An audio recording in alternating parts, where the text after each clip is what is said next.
Hi, my name is Shardal, and welcome to the SG Sports channel. As the Philadelphia Eagles get the 31-7 win over the San Francisco 49ers in the NFC Championship game. And now, I'd like to welcome me and the Dream to the Postgame show. What's up, Shardol? What's up, man? How you doing? I'm good. How are So, you? so what were your takeaways from this really ugly game against the Eagles? Man, first off, pleasure to be on your channel.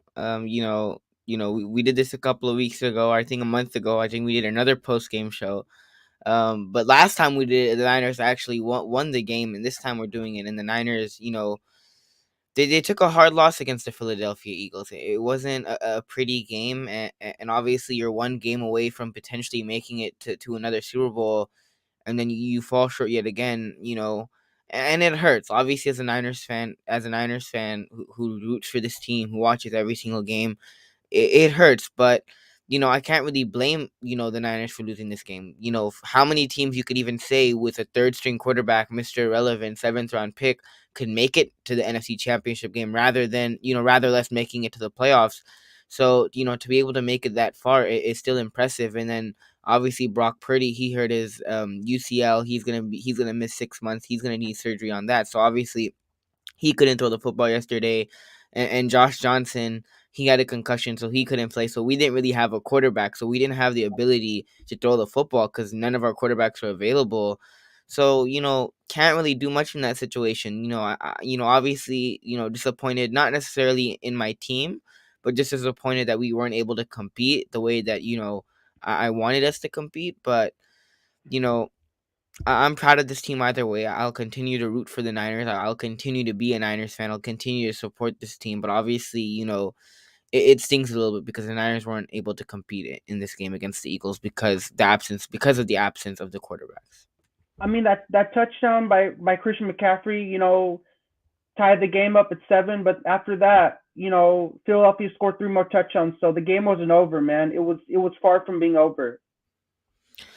Yeah, it was far from being over, and I mean it was competitive, right? The first half, first quarter or so, it was competitive, right? Even with Brock Purdy getting hurt. Well, once Brock Purdy kind of got hurt, you started to get worried a little bit, and you kind of knew, without Brock Purdy, this game is probably, not probably going to go in the Niners' favor. But we fought in the first half. Obviously, things escalated quickly, de-escalated quickly for the Niners. But we fought, we gave it our all. Christian McCaffrey, that touchdown run that you mentioned, great point by you, Shardol. Phenomenal, touchdown run, broke a couple of tackles, jumped over a dude, fought for extra yards and took it to the house. A great effort on that play by Christian McCaffrey. But it was a tough loss. It was a tough loss. I don't really blame my team for losing. Like I said, you can't really do much in that situation if you're the 49ers because you don't have, your starting quarterbacks. But I'm proud of this team either way. And I actually went to watch this game at a sports bar to watch this football game, and man, I was pissed, man. I was swearing, I was cursing, man. I wasn't having a good time at all, man. It was not like I thought this was gonna be a dub, but like it didn't go our way. Yeah, it was obviously, miserable, to say the least. Your team has the quarterbacks getting injured, like I mentioned. Your quarterback, both your starting quarterbacks, not both your starting quarterbacks, but your starting quarterback gets injured, your backup quarterback gets injured. And this is the biggest game of the season, the NFC Championship game. And we've seen the Niners get to this point. You saw it last year, obviously, against the Rams. You've seen it in 2012, 2013. You've seen them being able to make it to NFC Championship games. They just always haven't been able to win those NFC Championship games. And you saw it last year. Last year you were up by 10 points, and then you end up blowing the lead. The Rams come back. They make it to the Super Bowl and win the Super Bowl. And at least in that game, you had a chance to compete. You had Jimmy Garoppolo, who's the starting quarterback. You had an opportunity to compete in that game and have a chance to win and make it to the Super Bowl, but you lost. And you got beat by a team that played better. This year, I mean, what stings about this one, it's not necessarily that we lost. It's just the fact that we didn't have the opportunity to compete. And because we didn't have the opportunity to compete, that just what hurts in my opinion is that we didn't have the opportunity to compete. Now, if we lost this game and Brock Purdy played and he played a good game and we were able to compete and it was a competitive battle and we ended up losing by a field goal, we ended up losing, at least I could say, we had the opportunity to compete, but we got beat by the better team. And that would probably be the reason why, that loss would hurt. But because we didn't have the opportunity to compete and our quarterbacks, got injured, early in the game. I mean, that would really stung because we didn't have the opportunity to compete in this game and have a chance to, potentially play in another Super Bowl. So in this football game, Miles Sanders had a wonderful game. He's a beast. He's unstoppable. Niner fans are afraid of him every time we face him. In any game, doesn't matter if it's a playoffs, regular season, doesn't matter.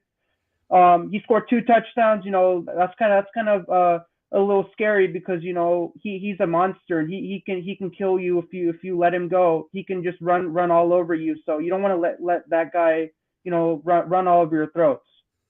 Yeah, but and that's a great point, Charlotte. I mean, Miles Sanders, he's a really talented running back. Obviously, made Pro Bowl this year.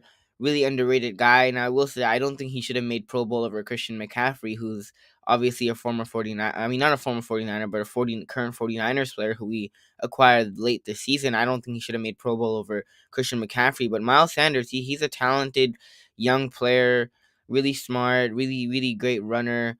Miles Sanders is a really good player, huge part of that Eagles offense. And I mean that Eagles offense in general just has so many weapons. You go down the offensive line, Lane Johnson, Jason Kelsey, Jordan Mailata.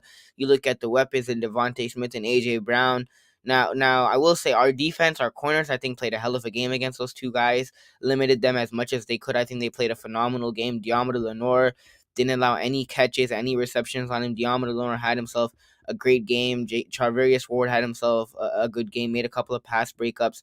So overall, our secondary had themselves a good game, especially when you look at the corners in particular. But Miles Sanders is a good player, and that Eagles offense is just so talented. You have Jalen Hurts, the offensive line, and the weapons. That Eagles offense is just super talented and have so many weapons.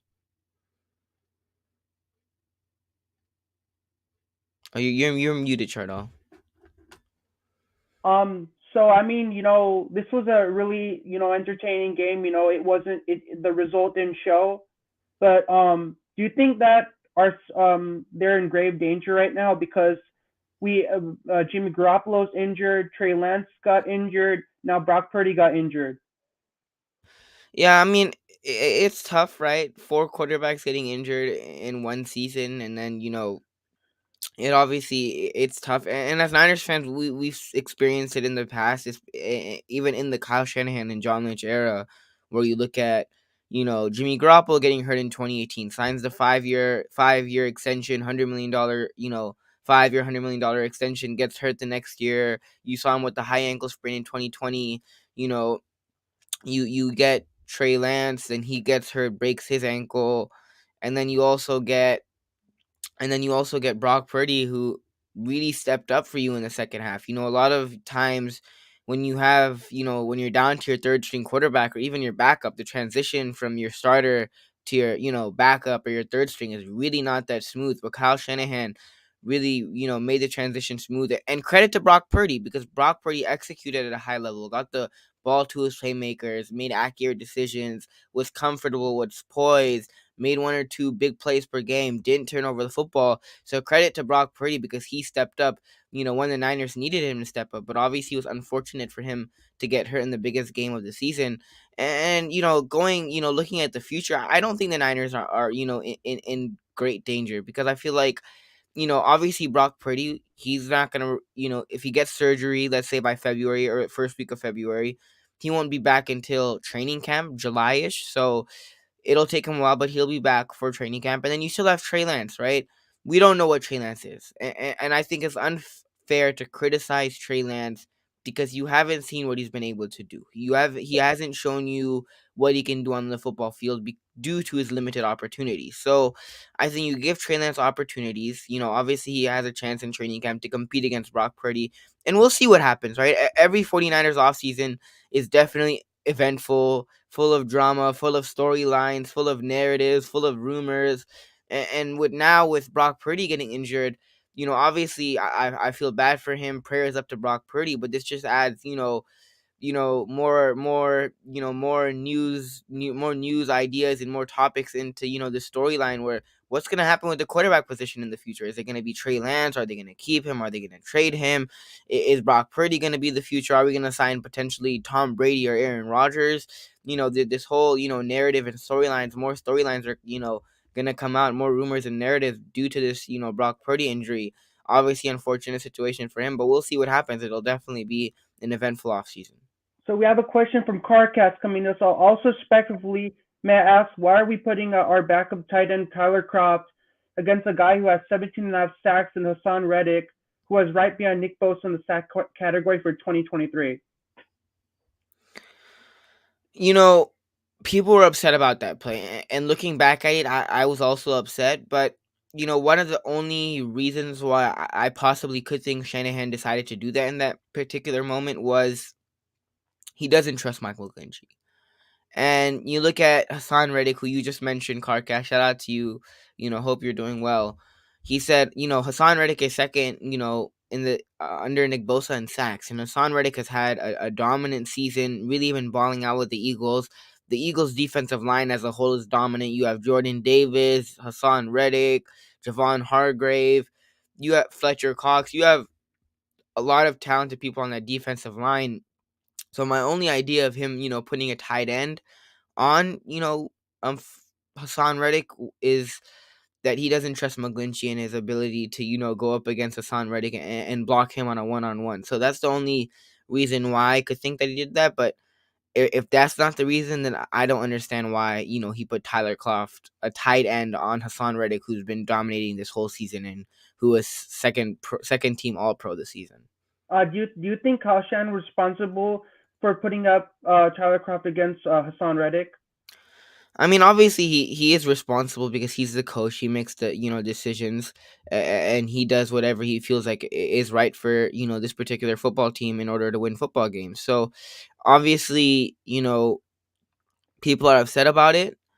It obviously was confusing to me when I first saw the play, and I was like, why would you do that? But going back and processing the whole thing, I think I understand where Shanahan is coming from. But it obviously didn't go the Niners' way anyways. With the quarterbacks, like I said, they had to run the football the whole time. It obviously didn't go the Niners' way.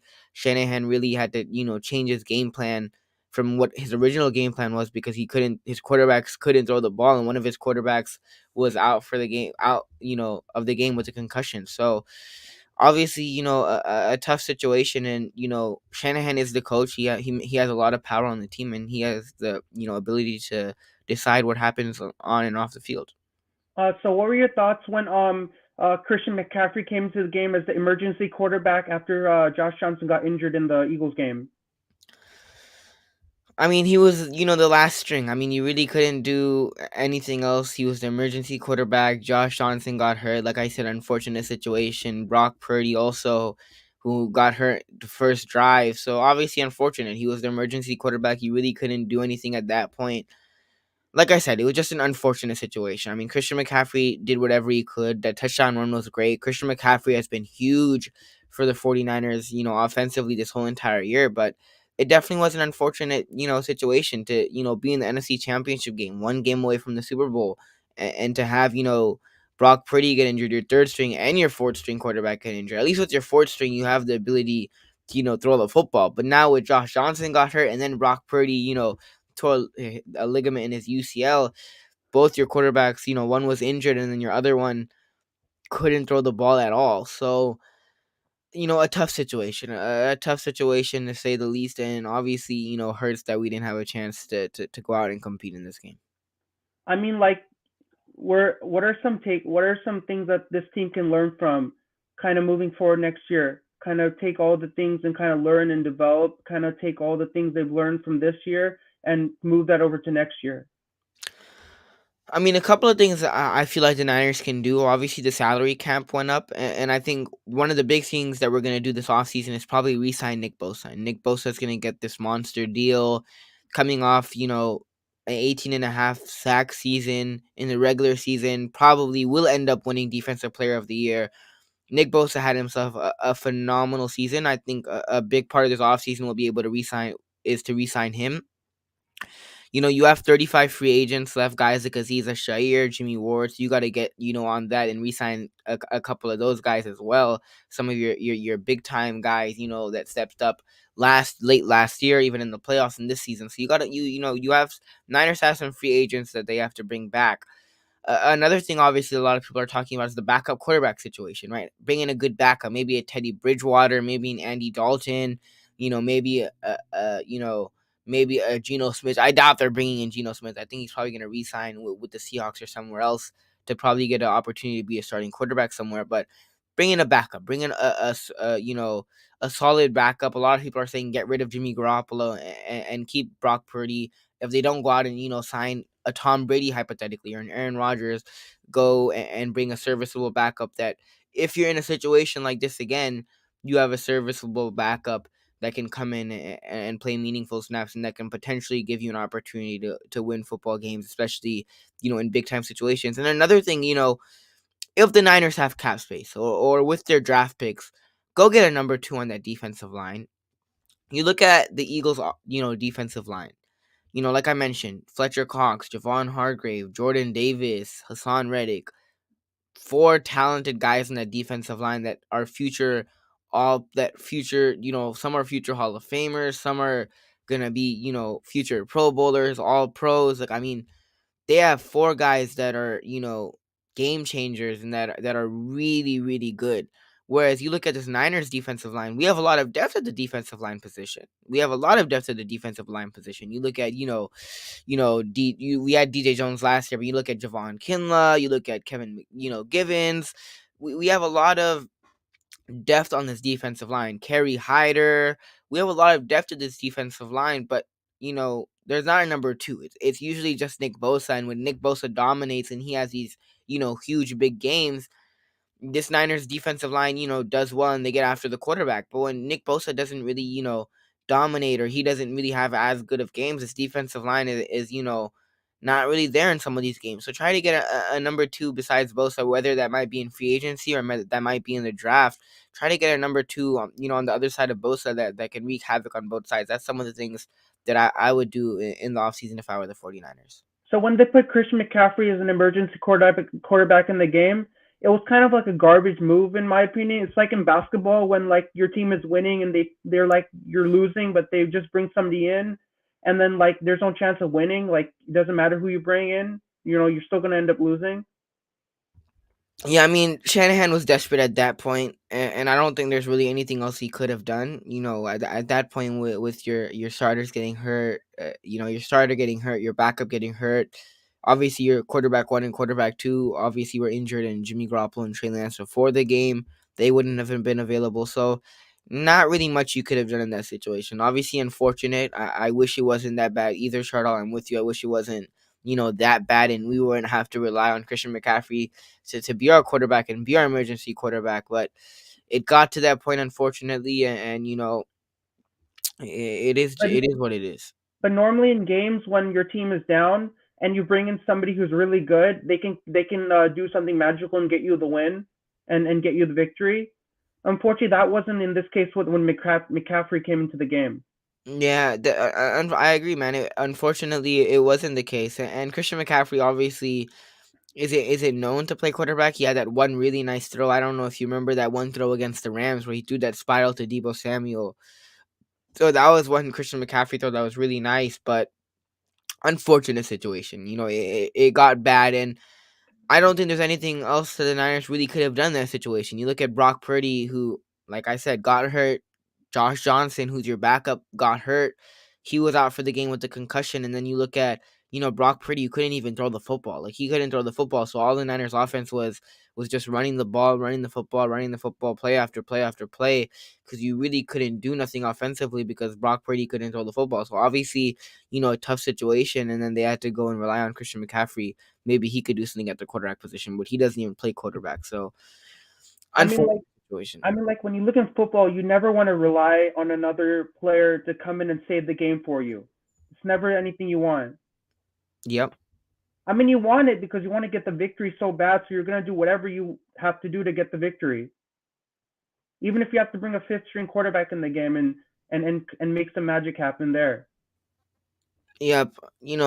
Like I said, they were desperate, and I think Shanahan did whatever he could in the game, but at that point, when you're so depleted at the quarterback position, you have nobody to throw the football. Christian McCaffrey obviously didn't play quarterback. Carcast says put Juice at quarterback.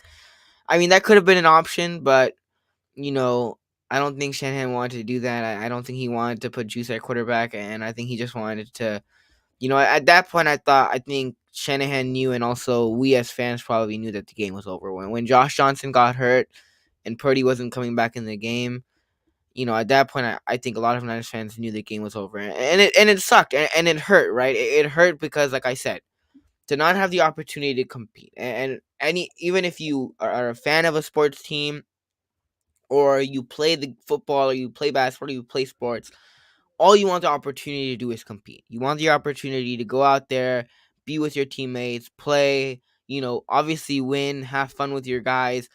And that's the thing about sports. It's obviously you just want to have the opportunity to compete. And in this game, obviously, the players, they said it sucked because they didn't have the opportunity to compete because they didn't have a quarterback. And as fans, to almost be at the finish line 3 out of the 4 times, almost be at the finish line, and then to fall short last year and then this year, and then in the Super Bowl that 2019 year to make it to the finish line, to cross the finish line, but then to not win the race and end up being second. I mean, that obviously hurts. So the Niners obviously haven't won yet, but the last 2 years to almost be able to make it to the finish line and then just fall short the last 2 years obviously sucks. And what sucked about this year is to not have the opportunity to compete. And Mooney Ward, he said Mooney Ward locked up. Mooney Ward did lock up, and so did Trevor, and so did Diamond Lenore. Both of those guys had phenomenal games yesterday.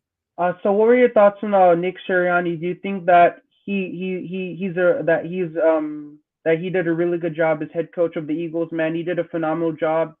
He's a great person in the locker room.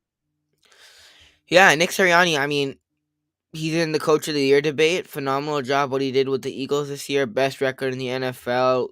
Obviously has a talented roster, but credit to Nick Sirianni. I mean, he's been doing his thing in Philadelphia. The play calling has been great by the OC.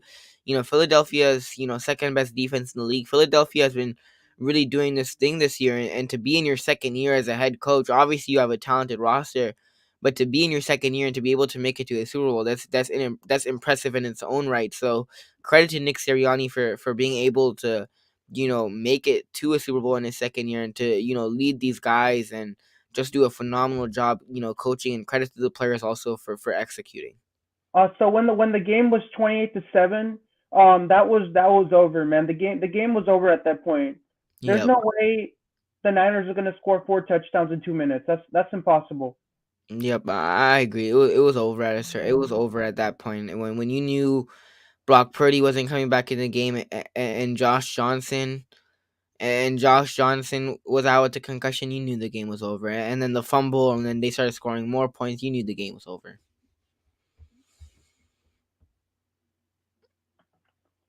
So we have another comment from Carcast. He says, "I think, dude, Nick Sirianni is a clown. I'm sorry. Did you see how much of a fool he was acting like in the divisional round game shoot?" Obviously, people don't like Nick Sirianni. Head coaches are disliked, and I'm not, a full Nick Sirianni, fan myself, but I don't dislike the dude, right? I have nothing against him. I haven't really seen his press conferences. I haven't really seen some of the stuff he's been doing, so I can't necessarily comment on that because I haven't seen it personally. So I won't go and bash Nick Sirianni. But what he's been able to do on the field and the product that he's been able to put out in Philadelphia, I mean, credit to him. And I think he's been doing a good job this year, and to make it to a Super Bowl in your second year, like I said, it is impressive in its own right. And I haven't seen any of the press conferences. I haven't seen any of some of the stuff that the Niners fans are talking about. So I don't know. I can't necessarily comment on if Nick Sirianni's a clown or not. Um, but I've heard the Niners fans don't necessarily like him and think he's a clown. So Carcass is Amina Shuttle. AJ Brown had 4 receptions for 28 yards. Devontae Smith 2 receptions for 36 yards. What does that tell you about our secondary guys? I think it shows that Devontae Smith and AJ Brown are two dominant guys, and it's always exciting to see them play and excel on the football field. What are your thoughts on his comment? Yeah, I mean, first off, great comment. Great job. You know the stats of both of these guys: 4 receptions, 28 yards. Devontae Smith, 2 receptions, 36 yards. I love the exact stat line.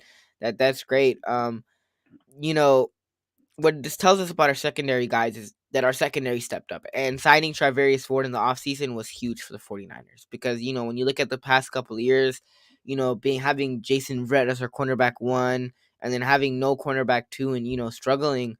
When you look at that secondary position and the cornerbacks in specific, adding Charvarius Ward was huge for us, and he had himself a great game. And then Deontay Lenore, I mean, he was holding his own. He was having a phenomenal game yesterday.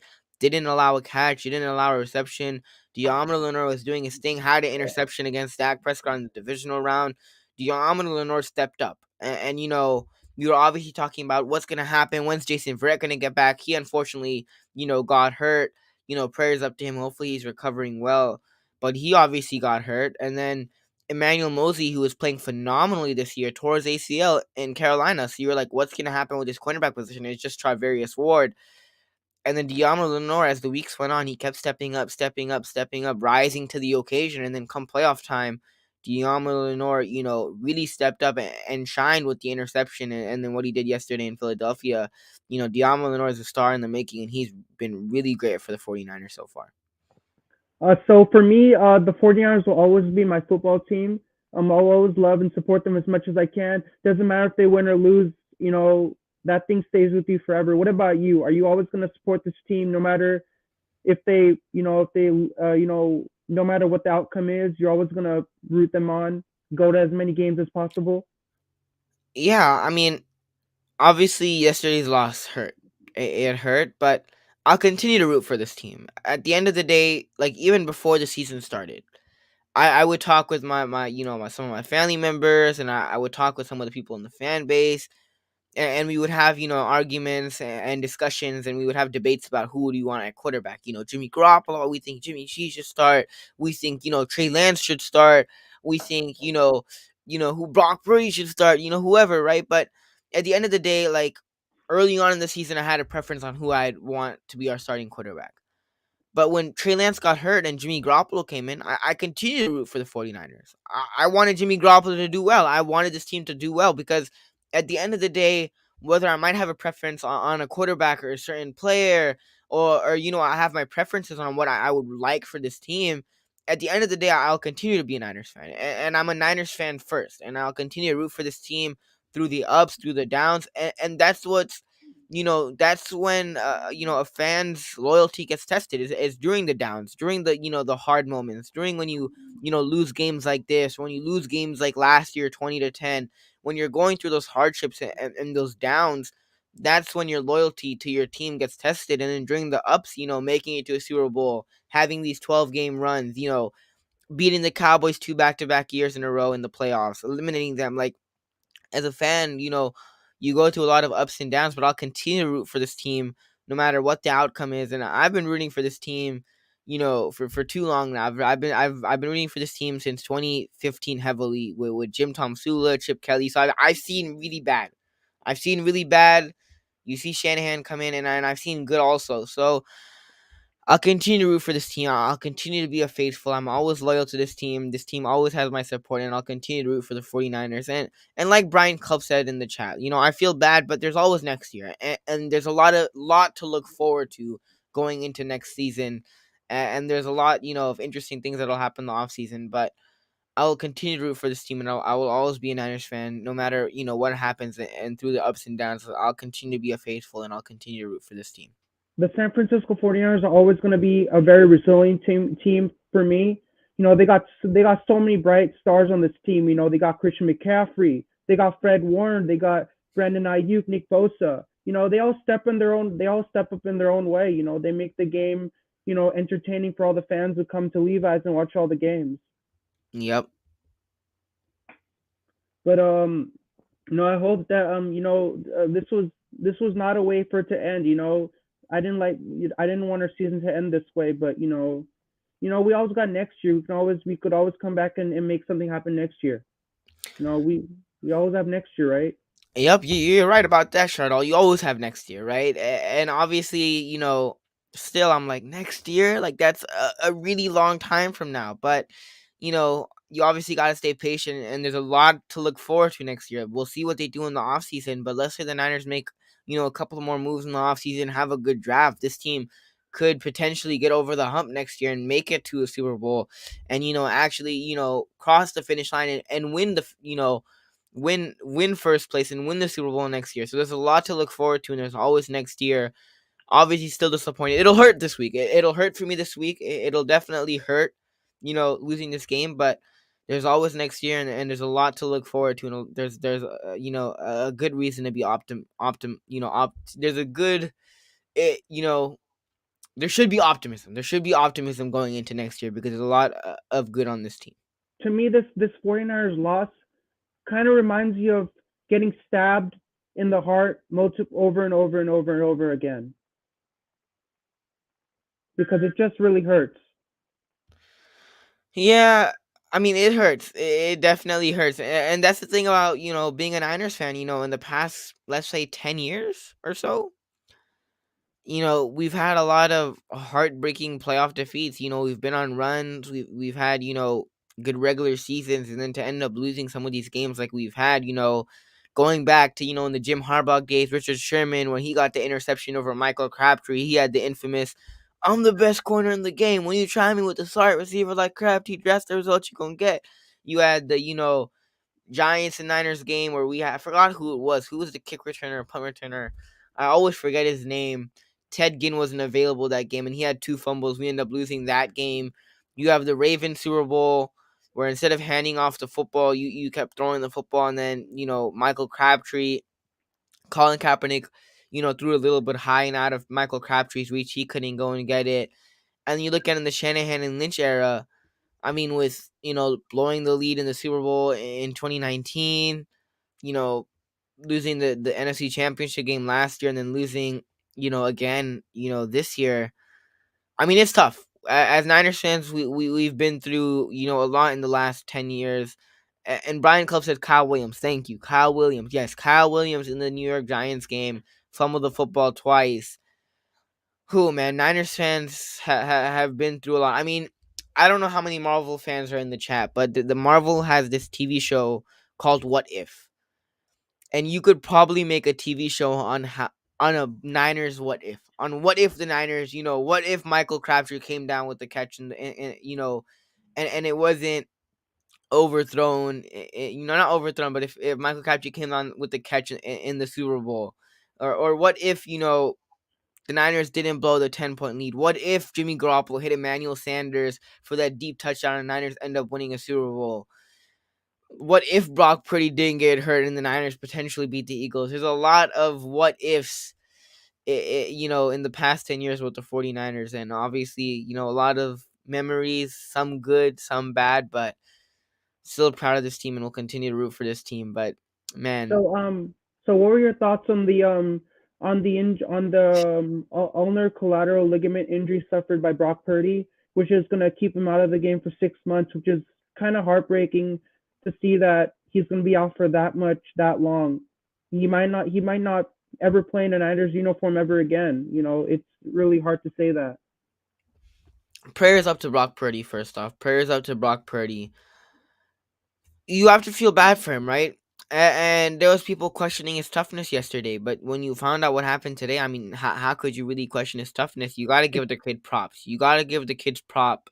I mean, the kid, props, because how many quarterbacks really could do what Brock Purdy did? And what I mean by that is, you look at the Niners quarterbacks in the past couple of months and the past couple of years. And for example, our starting quarterback in Jimmy Garoppolo was pretty much a game manager. He was a game manager. In the games where he managed games well, we would end up winning. And if he didn't turn over the football and, completed around 50% of his passes through one or two touchdowns, Niners offense would be better and we would end up winning more football games. But with Brock Purdy to come in, be Mr. Irrelevant, be the last pick in the draft, to come in and to step up big time like the way he did, credit to Brock Purdy. He led us to the NFC Championship game.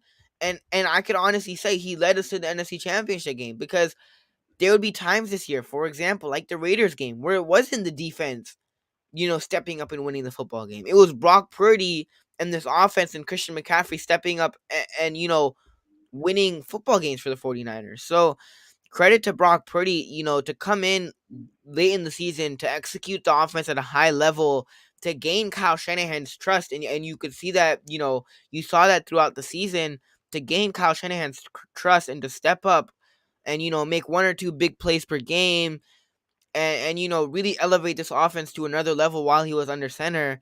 Huge credit to Brock Purdy. Obviously, unfortunate that he got hurt. Prayers up to Brock Purdy. You have to feel bad for him. Hopefully he has a healthy and speedy recovery. But major props to Brock Purdy. Credit to him.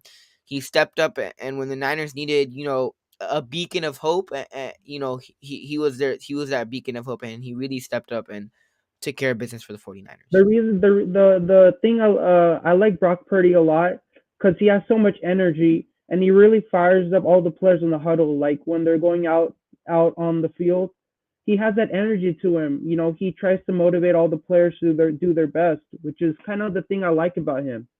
I don't think there's any other player that motivates their players in a way that he does. You know, he has that on field personality that makes him such a great person to be around in the locker room. You know, everywhere you see him, he's a really great person to be around. Yeah, I mean, Brock Purdy, you know, obviously, like I said, stepped up. The locker room guys liked him. And it's hard, right? Like I said, it's hard that he got injured, but Brock Purdy stepped up and he made plays for the 49ers and he really elevated this offense to a level that we haven't seen with Jimmy Garoppolo and even with Trey Lance, in the two limited games that he's played. And I mean, I'm not going to really dog on Trey Lance because he hasn't really gotten, that many opportunities, but credit to Brock Purdy because he stepped up and he really elevated this offense. And when the Niners needed, a beacon of hope, and when you thought all hope was lost when Jimmy Garoppolo got hurt, Brock Purdy stepped up and he made plays and really, was a spark for this team, coming near to the end of the regular season. So Brian Culp has a comment. He says, why do all the 49ers quarterbacks keep getting hurt throughout the season? Like that's a serious thing that should kind of worry people a lot that all these injuries are happening. I'll be honest. I honestly don't know. Like I honestly don't know. It's funny, right? Football is a physical sport. We know that, but it's funny. And Brian Culp, he mentioned, right, Brian Hoyer, CJ Beathard, Jimmy Garoppolo, Nick Mullins, Trey Lance, Brock Purdy, Josh Johnson. I mean, is it Kyle Shanahan? I can't necessarily say it's Kyle Shanahan because I really don't know what's the cause of all these injuries. I mean, it's almost like every quarterback that the Niners have had in the Shanahan and Lynch era so far, they've all at least gotten hurt once. All of them, right? And either, it's football's a physical sport. That's why, some of these guys have gotten hurt. It's a physical game. You know, obviously, players will get injured, but I honestly don't know what's the, exact answer because it's tough, right? It definitely is tough, and I don't know exactly what the answer is, but it's definitely like this ongoing pattern where every quarterback that we've seen under the Shanahan and Lynch era has gotten hurt, whether it might be Brian Hoyer, CJ Besser, Nick Mullins, Josh Johnson, Jimmy Garoppolo 2 times, Trey Lance. Every quarterback under the Shanahan and Lynch era has at least gotten hurt once. So is it Shanahan? Is it football is a physical sport and players are expected to get injured? I don't know exactly, the exact reason, but it definitely is, something to look at. So I actually did play football in high school for 1 year and I sprained my ankle. And then the thing I like is that all my teammates really supportive, like they were really hoping that, everything's fine. So that's why football is such a great team sport, because I like how everybody stands up for somebody who gets injured and everybody gets around and supports the guy. Like when Lance gets injured, all the players surrounded Lance and asked Lance, "Are you okay? Like, is everything fine?" They really support the guy and stand up for him because he's their teammate, right? You always got to stand up for your teammate. Yep, you always obviously got to support your teammates, be supportive of, your teammates and those guys in the locker room look at a lot of their teammates like brothers. So, obviously, got to support, your teammates and your guys. Brian Culp said, I don't dog Jimmy. I like Jimmy Garoppolo. The Niners injury at quarterback goes deeper than Kyle, Alex Smith, and Cap got hurt. Alex Smith and Kaepernick got hurt. Maybe it's the Candlestick curse. No, but Alex Smith and Kaepernick played in Candlestick for a couple of years, so it can't be the Candlestick curse. But I like Jimmy Garoppolo, right? It's not that I don't like Jimmy Garoppolo. I appreciate everything he's done for the 49ers. And I'll say this right now, as much as I criticize Jimmy Garoppolo and I'm critical of Jimmy Garoppolo, I still appreciate what Jimmy Garoppolo has done for this team, because this team was, for a lot of years, at least the 2 years that I first started watching Niner football, was irrelevant. It was boring. It was not fun. A lot of weeks we would get blown out. We were in a horrible situation. And even, the first year in the Shanahan and Lynch era, it was just, we were just losing games. We were close in a lot of them. We just always, we couldn't end up, we ended up not winning some of them, but we were competitive. And then Jimmy Garoppolo came to town. You made the trade. And when first Jimmy Garoppolo got here, he looked like the guy. He looked like the franchise guy. He looked like the Niners quarterback for the next 10 years. He did Patrick Mahomes like things, rolling to his left, making sidearm throws to Trent Taylor. He would do phenomenal things. He would make franchise quarterback type plays. I thought he was the guy. And I remember vividly, calling my dad while he was at work. I'm like, look at what Jimmy Garoppolo just did. Did you see what Jimmy Garoppolo just did? He made this phenomenal throw. He led this, comeback drive. And I was really excited for Jimmy Garoppolo and, the future of this team. And Jimmy Garoppolo really made Niners football, relevant and made it more exciting to watch. And we ended up winning football games. We ended up going 5-0 with Jimmy Garoppolo. And then obviously he got hurt. And I feel like when he got hurt, the next year Jimmy Garoppolo's confidence went down. He wasn't, as comfortable. He was, a little bit, anxious, a little bit nervous. He didn't want to get hurt again. The play that he got hurt on, he ran it, and he ran to try to pick up a first down, tore his ACL. And you look at, the 2019, 2020 season, sometimes he would stand like a statue and get stacked. And instead of throwing the football away, instead of picking up extra yards. So I feel like the doubt and the scariness in Jimmy Garoppolo, kind of, crept in, and he became a little bit more nervous and a little bit more conservative and tried, not to, get hurt again. But I still appreciate what Jimmy Garoppolo did for this team, because he made this team relevant. He made this team fun to watch. And, he was the quarterback for when we made it to the Super Bowl. And, I just appreciate Jimmy Garoppolo. As much as I'm critical of Jimmy Garoppolo, I still appreciate what he's done for this team. I appreciate what he's done for this franchise. And he made Niner football fun for me again. Because watching, the Jim Tom Sula, Chip Kelly, those years, I mean, it was tough watching those two, seasons where we had Brian Hoyer, Matt Barkley. I remember our quarterback was Blaine Gabbert and, Colin Kaepernick, and that was like this quarterback battle for our team. But when Jimmy Garoppolo got here, he made 49er football fun, and I appreciate what he's done for this franchise, and I'll always be thankful to Jimmy Garoppolo because he made Niner football fun again, and he made Niner football relevant.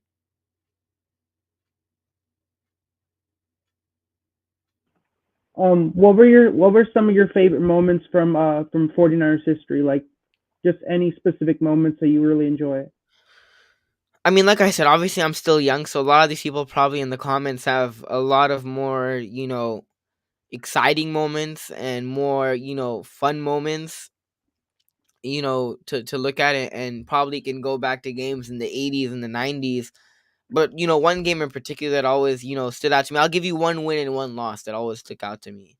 you know One win that always sticks out to me is last year in the divisional game, going down to Green Bay, Lambeau Field, freezing cold, and to end up winning that game, not even scoring an offensive touchdown. Talanoa Ufunga had the blocked punt to end up winning that game. I mean, that game was ecstatic. My heart was racing up and down. It was such a great game, and to end up winning that game, I was still in shock. Like, even after the game, I remember doing a post game show with 49er Minded. I was like, whoa, like, how did we end up winning this game? So one win is obviously, that one where we got the W. It was a great game. Another game that was fun, exciting to watch as a Niners fan, but we ended up losing, was Seattle. Monday Night Football. We're 8-0. The Patriots lost to the Ravens. They lose their undefeated streak. We're the last undefeated team.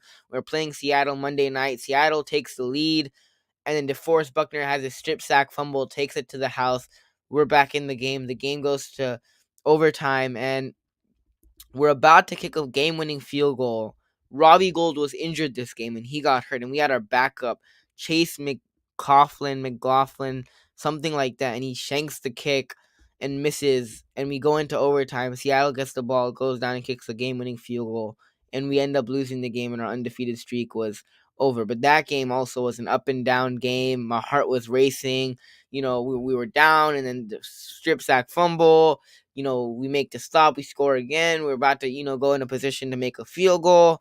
and we missed the kick, and that was definitely a fun game to to decide whether we go undefeated another week or we end up getting our first loss of the season. So that game was So, definitely fun.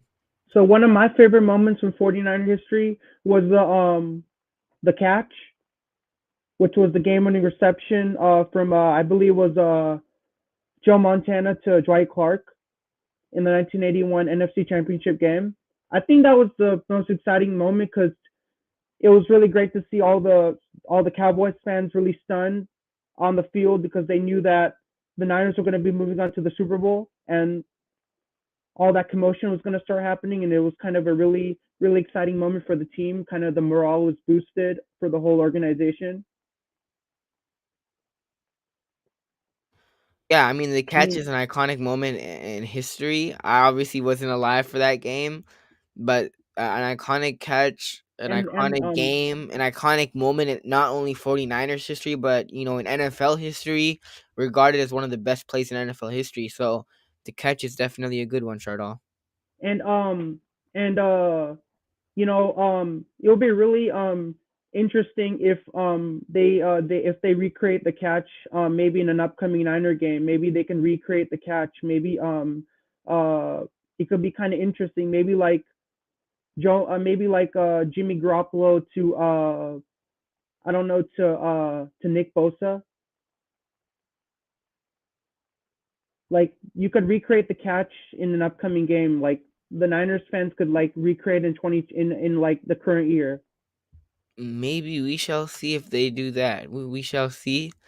Obviously the catch, like I said, iconic moment in NFL history. I And it's think the catch.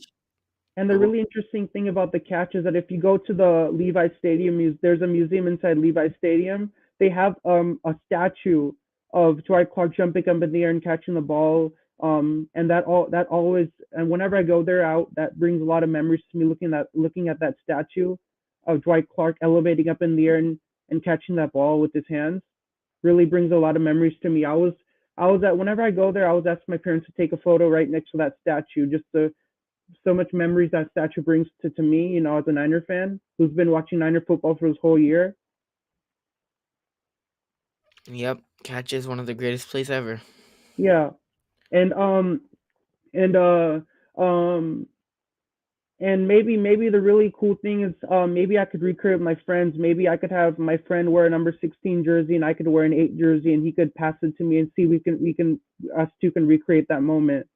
So might be playing in the park or something and try and recreate that moment as friends. That would be cool, Charles. That would definitely be cool. But just click I'm at 191 subscribers now, so click that like and subscribe button for me.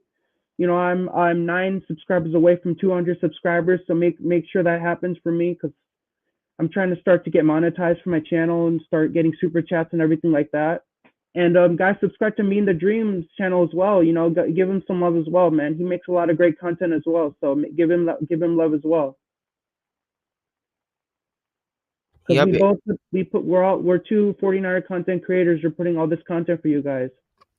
And, I'll be honest with the people in the chat. I've been really, bad with my content lately. I haven't posted, in a month. Busy with school. I've been going on other channels whenever I can, but I've just been really busy with school. I really haven't streamed this season, and that's my fault. I've been busy with basketball season. For my school and coming back late from practice, having to do homework, being busy, having a bunch of tests, projects. I've been really inconsistent, really, really inconsistent with my channel, and I can't really blame anybody for that. That's my fault.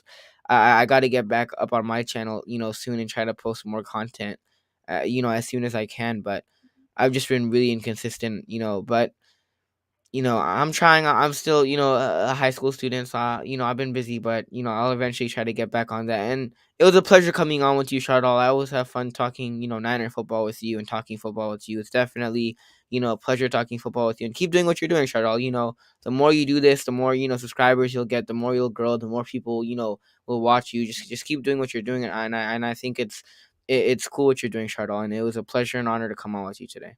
It's always having you. It's a great time always having you on my channel. Chop up Niners football together, talk about the post game show reactions, what we think about the team, just anything in general about the team. So I hope you have a great rest of your night, and thanks for hopping on. See you later, Mean. We'll look forward to doing another maybe another 49ers post game show maybe next season. I'll hit you up. Yeah, that's cool. That's cool with me. See you later, Mean. See you later, Shardong. See ya.